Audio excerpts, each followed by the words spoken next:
بسم الله الرحمن الرحیم. به نام خداوند بخشاینده و مهربان. بحث امروزی ما و شما بالای مانوره های اصغا، جس و قرع بطنی است.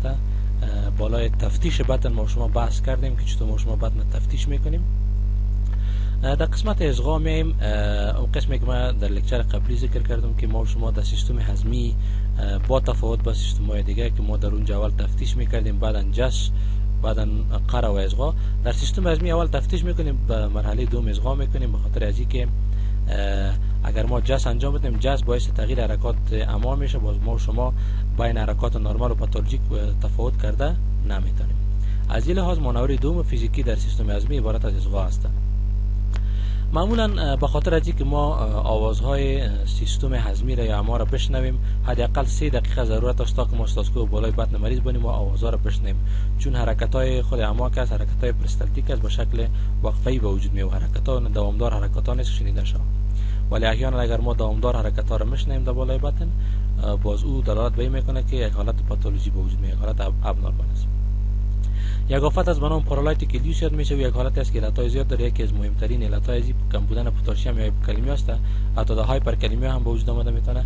در این حالت امعا مطلقاً حرکات خود از دست میده که حرکات خود از دست ما هر قدر که استاتوسکوپ بانیم به هر مدت ما هیچ آوازی را در خود بطن شنیده نمیتونیم. نکته یعنی مهمی است که ما و شما در اصغای بطن اولین چیزی که میشنیم او آوازهای همه است. باید آوازهای همه را ما و شما چی بکنیم؟ اصغا بکنیم. نکات دیگه که ما و شما باید در اصغای جوف بطن در نظر داشته باشیم او عبارت از رینال آرتری استینوز است. بعضی وقتا شریانی که مسئولیت اروای خود کلیه ها را داره یا رینال آرتری، این شریان که است تضایق پیدا میکنه، تنگ میشه. وقتی که تنگ شد، ما وقتی که استاتوسکوپ بالای ازی بانیم، ازی چون یک ساحه تنگ است، وقتی که ساحه تنگ خون عبور میکنه، مثل که در بحث مرمرها ما گفته بودم، از ساحه تنگ خون عبور کنه و یک آواز تولید میشه، گوره مرمر میگه در قلب البته، ولی ناری چون در ساحه بیرون از قلب زور باز این آواز به نام چی یاد میکنه؟ بروت یاد میکنه. BRUT بروت، رینال آرتری بروت. یعنی بروت در اصل مرمر است، ولی این مرمر چی است؟ مرمر خارج قلبی رو به نام چی یاد میکنه؟ به نام بروت یاد میکنه. یعنی وقتی که شریان کلیوی تضایق داشته باشه، وقتی که استاتوسکوپ بالای از این ما میبینیم یک مرمر شنیده میشه که به نام رینال آرتری بروت یاد میکنه.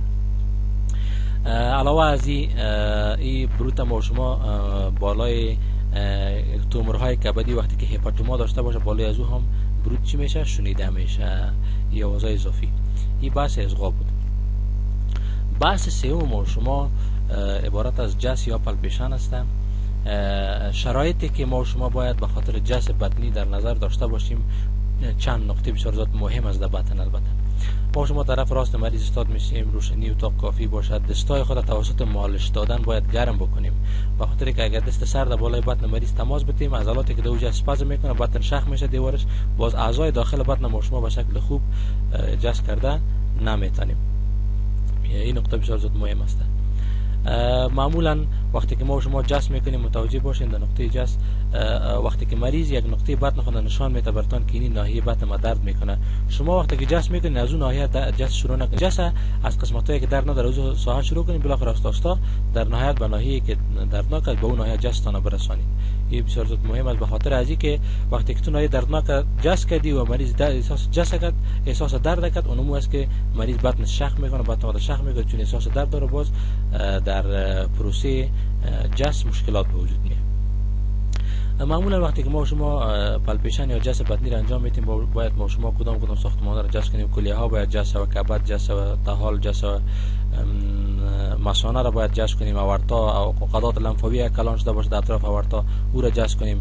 و در نهایت اگر کتله موجود بود در بطن، ما شما باید کتله را جس کنیم و یک تعداد نقاط در نظر بگیریم. این نقاط مهم است ما شما جس کنیم. اینال اگر ما شما یک بطن مریض جس میکنیم و در او بطن ما شما کدام کتله را حس میکنیم، ما شما باید کدام نقاط در یک کتله در نظر بگیریم تا باشه که با یک تشخیص درست برسیم.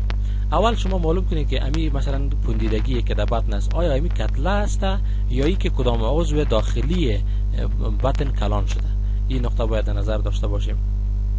نقطه دوم در نظر داشته باشیم که امی کتله را که ما و شما جس میکنیم این باید ما شما معلوم کنیم که کتله از کدام قسمت سرمنشیش در کجا هست.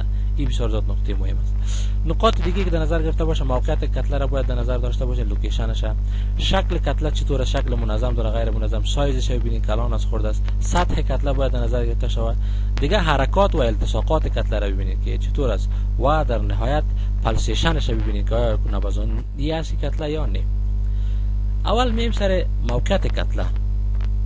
هدف از موقعیت کتله به این معنی که مثلا شما در بطن یک مریض یک کتله را میبینین، شما این معلوم کنید که آیا امی کتله در اجواف داخل بطن است یا در دیوار بطنی است. این نقطه بسیار زیاد مهمه که در داخل بطن است یا در نمی جلد بطنی یا در خود دیوار بطنی کتله قرار داره. این لوکیشنش معلوم کنید. این ما شما چطور معلوم میکنیم؟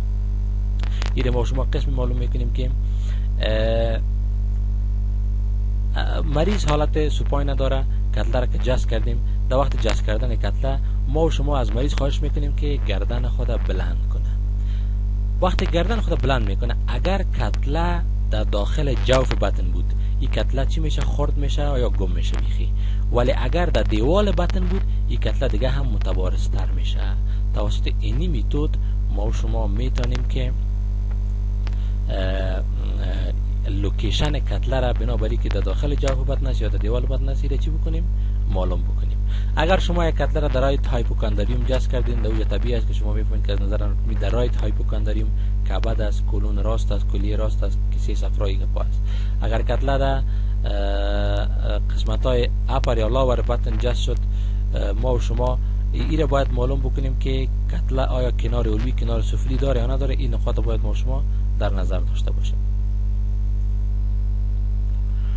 دیگه چیزی که در نظر میگیریم شیپ و سایز کتله را ما شما باید چی داشته باشیم؟ در نظر داشته باشیم که چی رقم شکل داره و با چی اندازه چی داره؟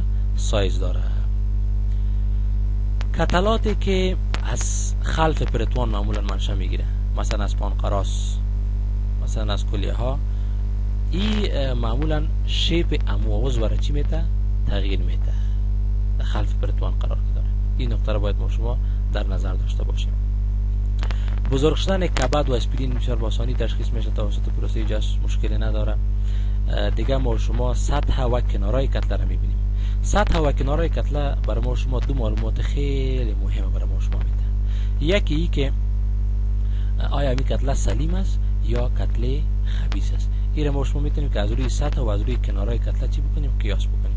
کتلاتی که معمولا بسیار سخت باشه، غیر منظم باشه و نودولر باشه، این معمولا دلالت به کتلات خبیث میکنه. برعکس کتلاتی که سطح لشم داشته باشه، منظم شکل داشته باشه، این کتلات چی است؟ کتلات غیر سرطانی است. میشه یک سیست باشه، میشه یک آبسه باشه یا چیز دیگه باشه. این نقاط در نظر میگیریم. دیگه چیزی که در نظر داشته باشیم باید حرکات و التصاقات کتله در نظر بگیریم. همین کتله که ما شما در بطن جذب میکنیم، می حرکت داره نداره؟ آیا این کتله ساختمان چهار طرف خود التصاق یا چسبیدگی داره یا نداره؟ این نقطه را باید در نظر بگیریم.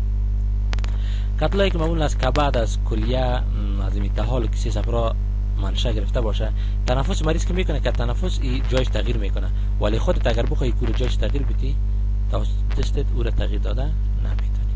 برعکس کتله‌ای که بعد از کلون، از میزنتری منشأ گرفته باشه یا از اعضای خلف پرتوان، این ما شما توسط دست حرکت داده میتونی ولی توسط تنفس حرکت نمیکنه، چون بعد خلف پرتوان هستن ساختمان. درست است؟ دیگه این را ببینیم که آیا امی کتله بایمانوال جس میشه یا نه. یک چیزی که یا فراموش من شد، معمولا جس که از با چند میتود انجام میشه. اول جس سطحی یا سوپرفیشیال است، دوم جس عمیق یا دیپ است، سوم جس بایمانوال است. نکته‌ای که در کتاب ذکر نشده. جس سطحی بایمانه که اول مثلا میخوای بطن مریض جس کنی، اول سطحی بسیار آهسته آهسته سطحی سوپرفیشیال جس کو مریض، باز آهسته که کمی فشار زیاد بساز، دیپ بساز جسته. و سوم بایمانوال. بایمانوال به این معنی که تو یک ساختمان توسط هر دو دستت جذب بکنی. این بایمانوال پالپیشن میگه. ساختمانایی را که ما میتونیم توسط هر دو جذب کنیم کلیه ها است، کیسه صفراست و لوب راست لایور یا کبد است. یا را توسط دو دست ما چی کرده میتونیم؟ جذب کرده میتونیم. دوم پلسیشن کتله رو ببینی. یک کتلات است که طرفش سل کنی تو نبضان داره، دست سرش بانی دستت میپره. اینی نقطه رو باید در نظر داشته باشیم که آیا می کتله تو است یا نه.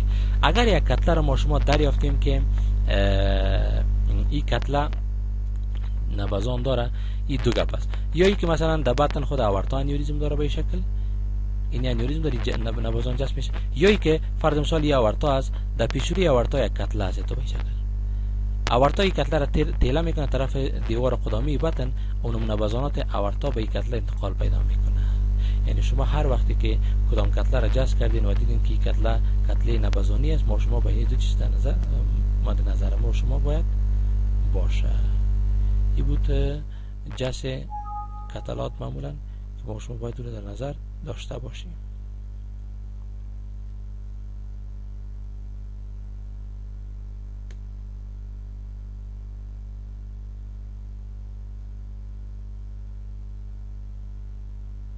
خب حالا میایم بالای سیستم کبدی صفراوی.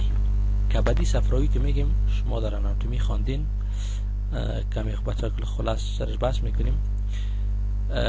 فرض مثال ای کبد یک شخص است و ای هم شما کیسه صفرا فرض کنین، گال بلادر. کبدی صفراوی وقتی که میگیم سعی کنین در داخل کبد قناتای خود یک جای میشه، دو دانه قنات میشه، یکی رایت هپاتیک دکت، یکی هم لفت هپاتیک دکت. رایت هپاتیک دکت، لفت هپاتیک دکت هر دویش با هم یک جای میشه، یک قنات واحد میسازه به این شکل. اینی قنات یاد میکنه به نام کامن هپاتیک دکت. درست؟ رایت هپاتیک دکت، لفت هپاتیک دکت در داخل کبد یک جای شد، یک قنات ساخت یا یک پایپ ساخت به نام کامن هپاتیک دکت. کامن هپاتیک دکت میاد با یک قنات دیگه از کیسه صفرا یک پایپ یا قنات دیگه تو میبره، ایره به نام سیستیک دکت یاد میکنه که قناتی که از کیسه صفرا میبره. این سیستیک دکت میاد با کامن هپاتیک دکت یک جای میشه، کامن بایل دکت میسازه. کامن بایل دکت یا سی بی دی. کامن بایل دکت بالاخره میایه، فرض مثال اینجا پانقراس فکر کنید که اینجا پانقراس است. کامن بایل دکت میایه با قنات پانقراس بالاخره در نزدیکی اثناشر یک جای میشه، امپول آف واتر میسازه که این در کجا خلاص میشه؟ در اثناشر خلاص میشه. این قنات این به نام چی میکنه؟ امپول آف واتر. اینی سیستم که شما مکمل میبینین این به نام سیستم کبدی صفراوی یاد میکنه. اینی سیستم کبدی صفراوی باز بعض وقتا که آفت پیدا کنه، مشکل پیدا کنه، باز ما شما میایم که کدام امراض است که یاره مبتلا میکنه، چطور آراز پیدا میکنه، چطور معاینه میشه. نقطه اول چی است؟ معمولا در تشخیص امراض کبدی صفراوی تاریخچه بسیار زیاد رول مهم داره. از روی تاریخچه ما شما میتونیم که بسیار معلومات مهم بگیریم. مثلا یک مریض الکل استفاده میکنه، پیشتون مراجعه میکنه، میبینید که جاینتس داره، یرقان داره، تو تاریخچه میگیری بالاخره در جریان تاریخچه میفهمی که مریض چی است؟ الکلیک است. و اینا میفهمی که الکل یکی از مهمترین علتهای هپاتیتس و مهمترین علتهای سیروز است. این از روی تاریخچه قیاس کنی. یا فرض مثال یک مریض میاد پیش تو یرقان یا زردی داره، تو تاریخچه میگیری بالاخره در وقت در جریان تاریخچه تو میفهمی که مریض آی وی دراگ یوزر است، از طریق آی وی دوا استفاده میکنه، معتاد است. اینجا میفهمی که حتما مریض مبتلا به هپاتیتس است یا سیروز داره یا هپاتیک کارسینوما داره.